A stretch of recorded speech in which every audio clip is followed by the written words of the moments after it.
How to fix USB connector disconnected error on Samsung. Hello everybody, welcome back to my channel. This is me Pipin Bisnath, and today I'll guide you on how you can fix your USB connector disconnected notification error on Samsung. Now, the first thing why this might happen or what this error might occur is due to the software update or certain bugs and error within the phone. So first thing, you can check in for your software updates. You can head into your settings, scroll down, head into the about phone option. Under about phone, you can see software information. Down below you can see software update. Further below, simply tap on software update, tap on download and install in. It'll check for any updates that's available. So if it is updated, you want to update it.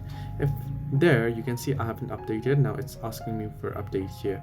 Now, however, if you're not getting the update or if you get the update, in both the case, what you want to do is you can go ahead and restart your phone. You can simply tap and hold on your power button there and go ahead and restart it, and this might fix the issue. So this way you can fix your USB connector disconnected error on Samsung. Hope this helped you. Do like and subscribe, and not forget to leave a comment down below if you have any further issues.